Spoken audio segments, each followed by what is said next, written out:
Hi, Denny Johnson here again.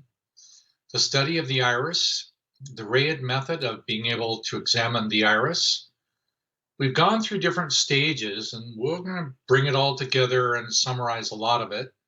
But a quick review, the RAYID system uses 4 primary constitutions, each of them having different body types, personalities, and so on. This information is readily available. It's been written elsewhere. What the Eye Reveals book is available. It's downloadable for free at the rayid.com website.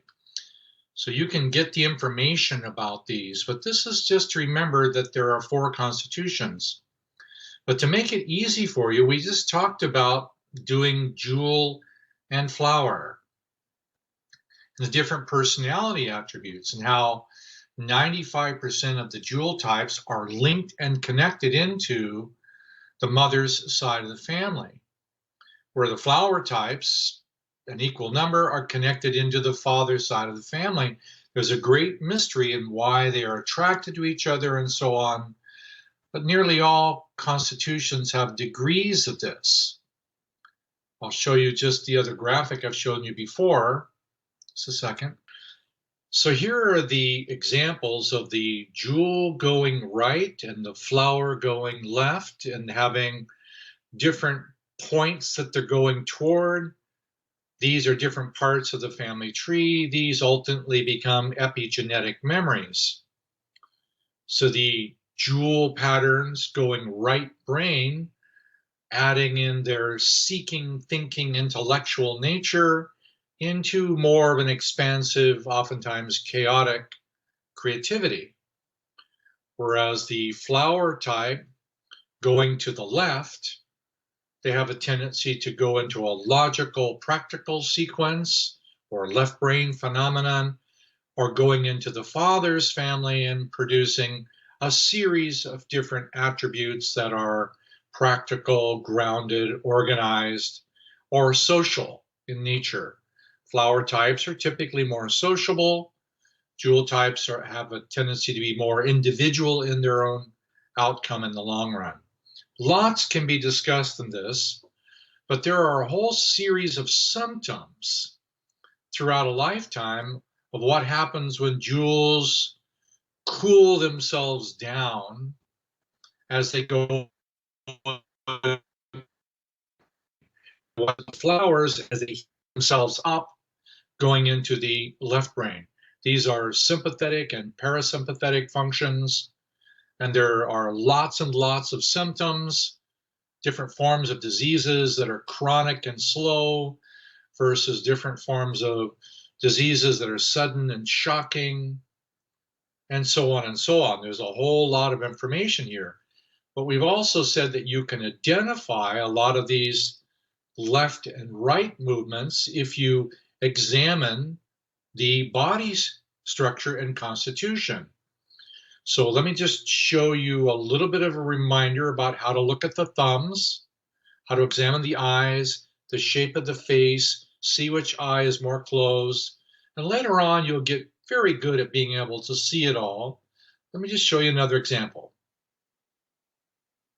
Here's a very useful thing. If you learn these, you'll do a whole lot better. I always notice when it's available, sometimes it isn't obvious, which eye is more closed. And in relationships, you're going to end up with the opposite eye being closed. And you find out when somebody has their left iris closed, they're going over to the left brain. Somebody has their right iris closed, they're going over to the right brain. And you'll be able to see these differences, and this is why they come together. And we've done some of this already, but this is just a quick review. This, and you're looking at the half moons and the thumbs. And when somebody's left thumb is more pointed, they have a tendency to go to the right brain or mother's family by pushing away on the father. And the reverse is going to be true on the opposite side. So I use the face and the shape and the body and the thumbs to give me a clue about what's going on. But I'm always looking for jewel and flower combinations and the symptoms of what happens when these relationships come together, and then the typical physical symptoms over a lifetime. Lots and lots of information just comes from studying this. Now, the next part that we're going to go into is just an overview at looking at body types, because the body type association is related to the family tree. But let me remind you about how we see the family tree. Let me show you. This is how I see the family tree. This is the great-grandparents, grandparents, mother and father, and these are the probable birth order patterns. You've got 6 forms of brothers, 6 forms of sisters, and a variety of different combinations.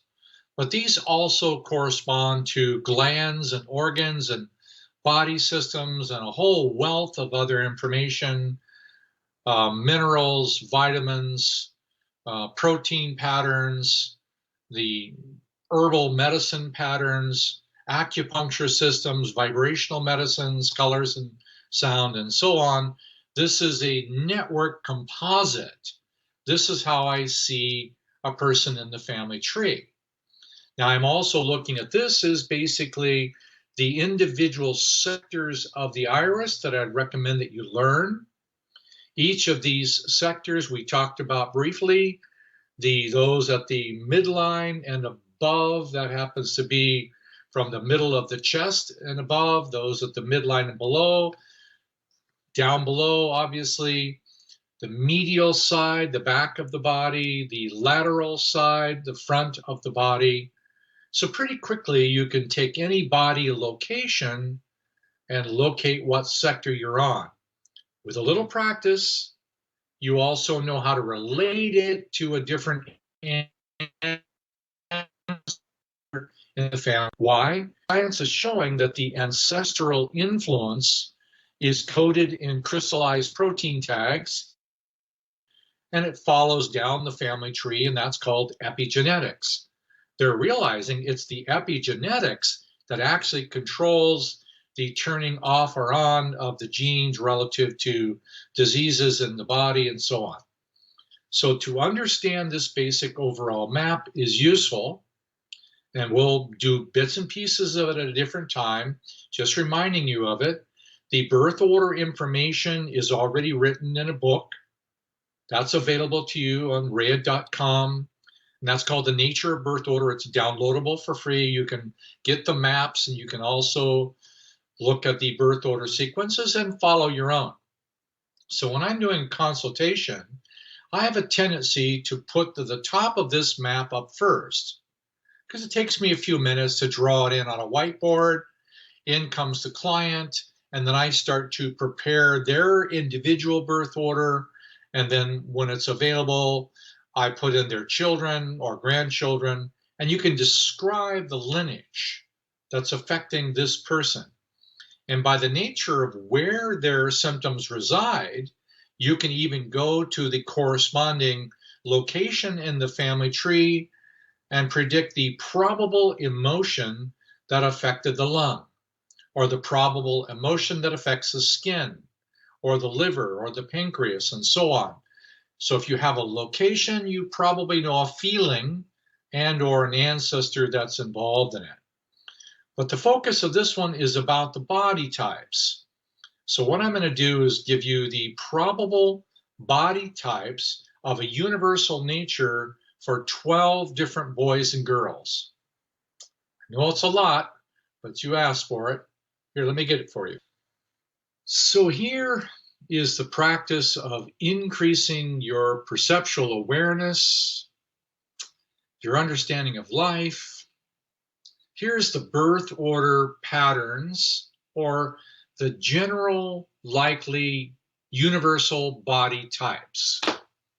And then you'll begin to see that these are the 6 boys, the blue ones being from the mother's family, the red ones being from the father's family.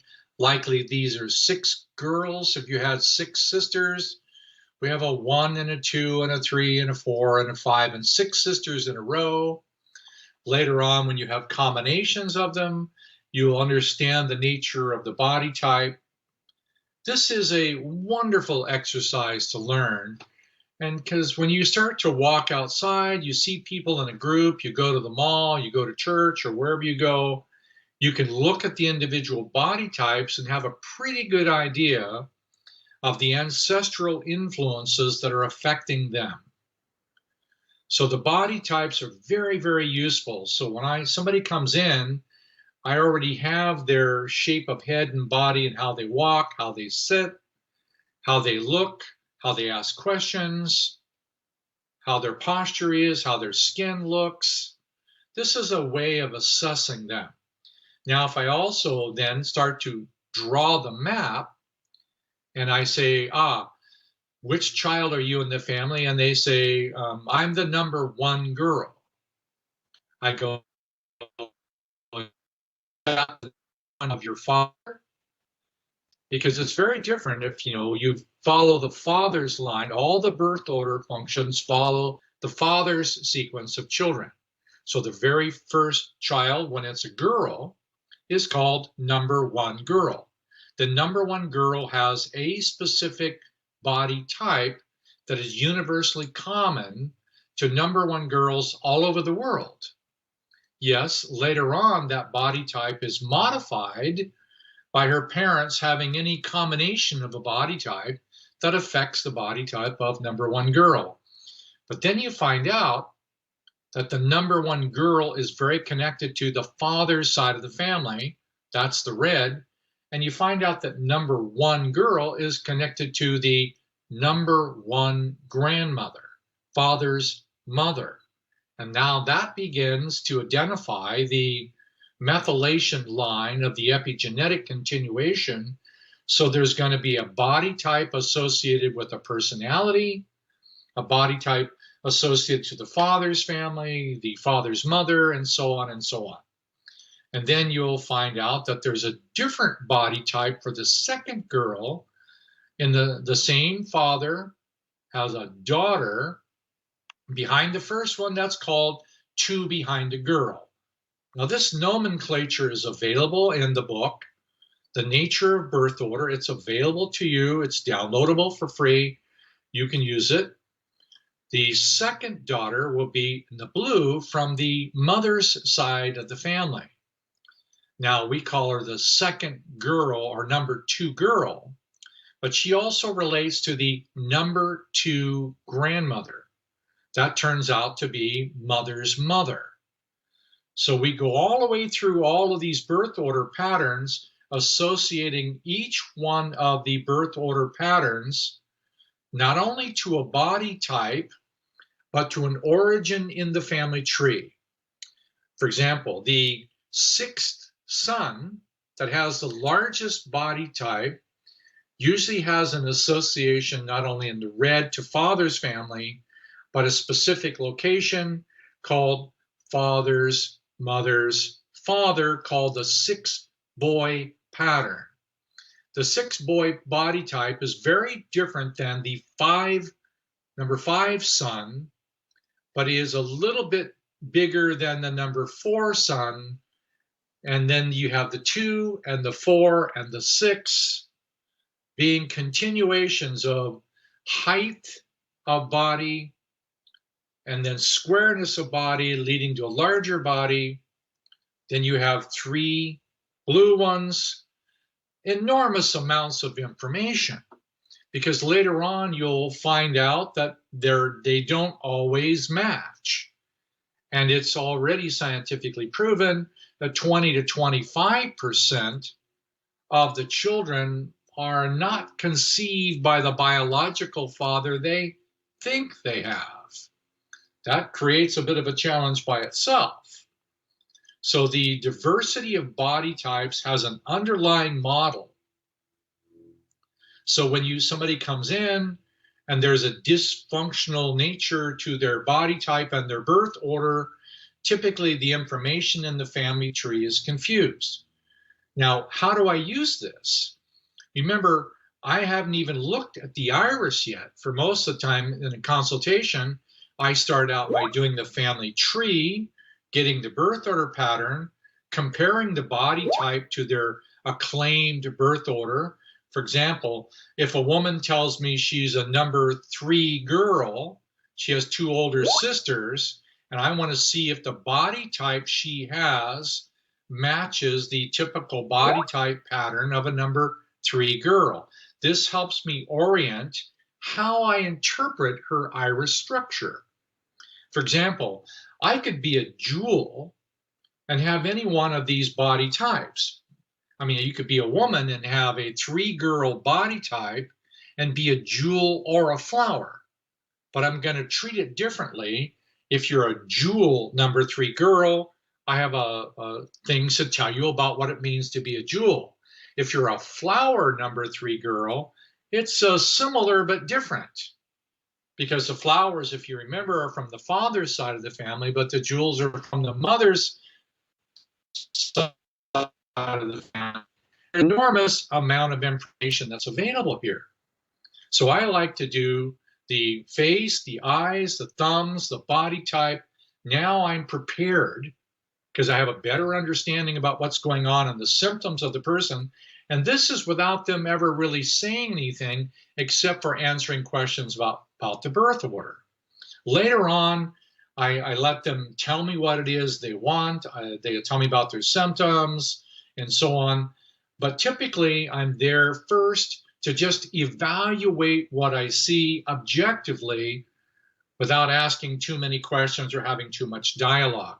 I find it far more effective to explain what I'm going through. And next, I end up with looking at the iris to confirm, is it jewel or flower? Jewel or flower is what I look for.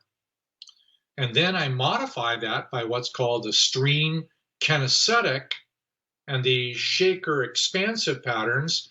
I can be a jewel stream or a shaker jewel. I could be a flower stream or a shaker flower. But these just modify it all. They're still jewel and flower. Now I want to compare the iris by looking at the right eye from the father, left eye from the mother, to see if the body type matches, well, lots and lots of information. But remember, all of this process is really what you're doing is you're establishing rapport by learning to be as objective and accurate as you can. Be just as objective and accurate as you can. Even if they agree or don't agree, it doesn't really matter. Because sometimes you remember if you're a jewel and you're going to the right brain, sometimes jewels have a tendency to be agreeable. And so they have a tendency, the head goes up and down, right, whatever, okay, right, yes. They're just doing right, and whatever, and that doesn't mean they agree with me at all. Those flowers that go left brain, their head is usually going this way. No, are there?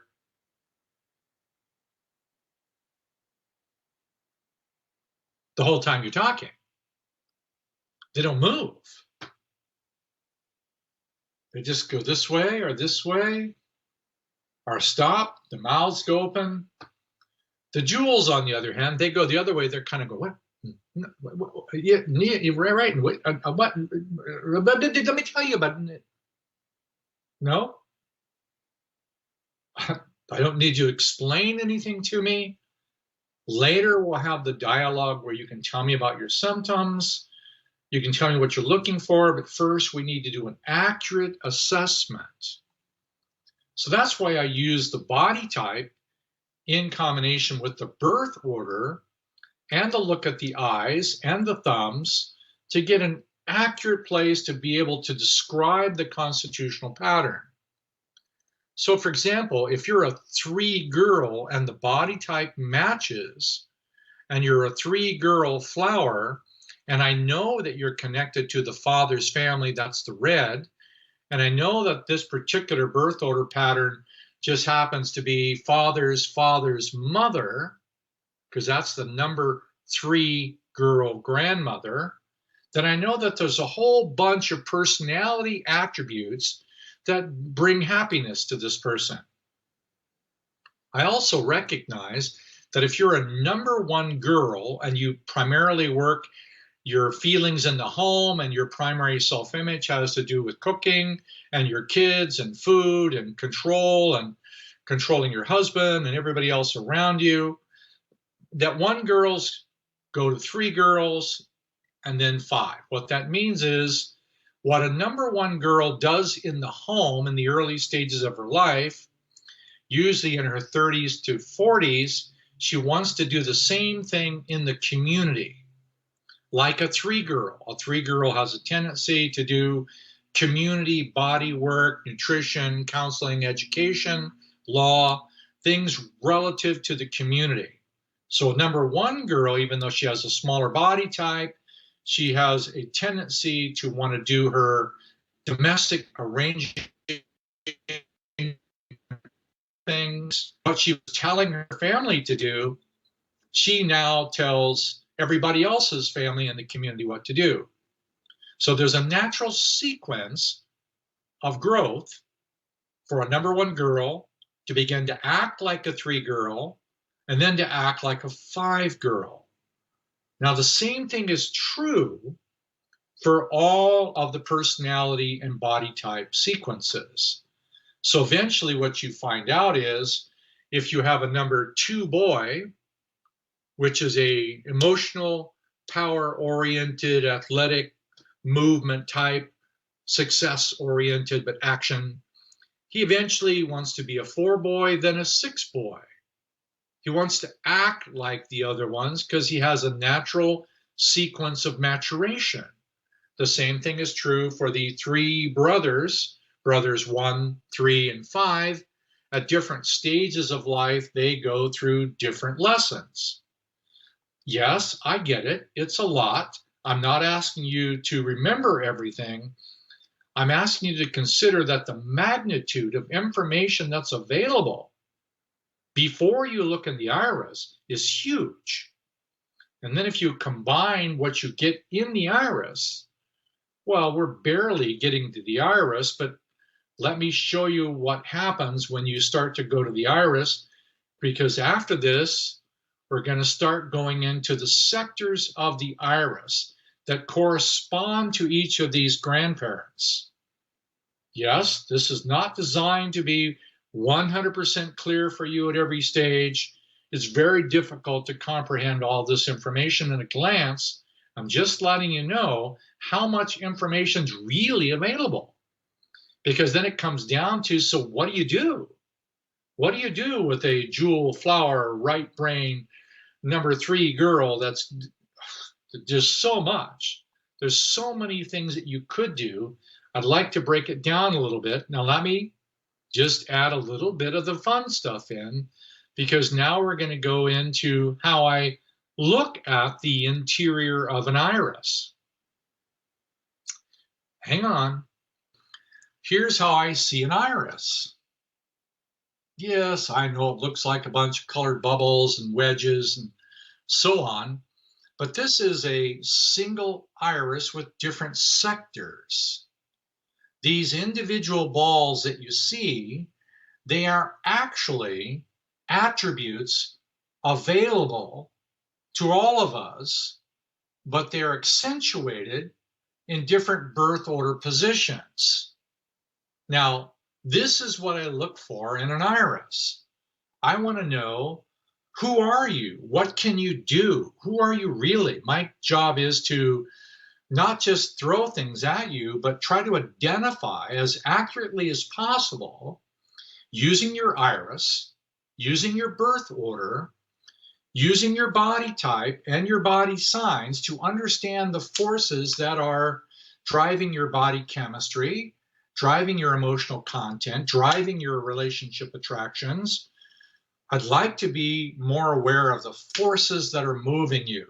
No, I don't expect you to learn this. It's available to be learned because these are the individual parts of the iris that I use now. You remember the one about the positions? Here, let me just remind you about the positions. Keep this in mind This is all about iris positions. I'm making it a lot easier for you than I did it for me at one time. Let me just find the iris positions. Iris positions, yes. 7 long years, every day of the week, analyzing these individual positions and their shapes and their meanings and their purpose, right eye, left eye, father's family, mother's family, to realize that it comes down into certain very definitive mechanics. It was a profound realization to find out that these 80 plus positions, of which I didn't even number them all, are all doing the same thing. They're all attempting to bring a series of emotional, physical actions, feelings, symptoms, and eventually your entire family tree, because these are the ancestors from your father's family and the ancestors from your mother's family, and they're coming together, but they're bringing with them an avalanche of unresolved emotional genetic memory coming down to you to produce symptoms. Wow. So you can play Band-Aid, ping pong by nutritional remedies. And oh, by the way, I respect nutrition. You can do herbal medicines. I respect herbal medicine a lot. You can do all kinds of therapies, vibrational or otherwise, and keep dealing with the symptoms while never dealing with the arrival of the unresolved epigenetic influences. And you can do it for your entire life until it kills you. I wouldn't recommend it, but it's very normal. So when I'm looking at the sectors, I'm taking these same positions and trying to break it down into the primary emotional lessons in each area. So when I look at a body type or a birth order or an iris combination, I'm looking for that combination is primarily triggering one place inside of them that really indicates they have some very important lessons to learn. And oh, by the way, just living a lifetime, having a lesson, but not learning the lesson, it doesn't go away. It'll kill you. And you think, well, it's done. No, you gave it to your grandkids and your great-grandkids. I think the more responsible thing would be examining yourself well enough. Look at your birth order, look at your iris type, look at your body type, look at your symptoms, and I'm willing to give you a map of the unresolved emotional likelihood of which one of these emotions are affecting you the most. I think that would be the most responsible thing to do. So yes, this is an overview again, because it's always about reviewing something you've already learned, so you gradually get more comfortable. This map and the correspondence to the positions, it's available. It's already written out for you, but I'm suggesting that you don't have to repeat the same 7 years I had about learning positions. I'm suggesting you just need to learn the primary sectors. What happens in the lower lateral right? That's different from the lower lateral left. The upper lateral, the upper medial, and so on. You can go to these individual places and you find out that there are corresponding unresolved emotions we all have. Now, if you engage in developing each part of this, the therapeutic benefit is awe-inspiring. So I would suggest take this information, practice a little bit, look around. Many of you I know are already iridologists, or you're interested in seeking about something, or you wouldn't be here. Go ahead, look at the iris patterns. There are thousands and thousands of combinations of irises.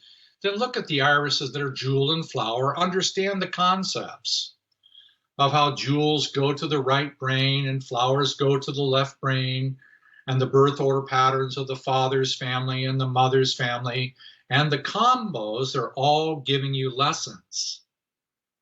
later on, you're going to find those same lessons are written into time.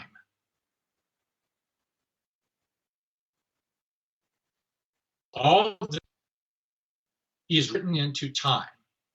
So before we go, let me give you just a little bit of a hint of what's going to come. I'll come back to sectors again. I'll come back to the positions again, but let me give you just a little hint of what's coming. This is a pattern called cycles and seasons. This is a flow of the times of the day.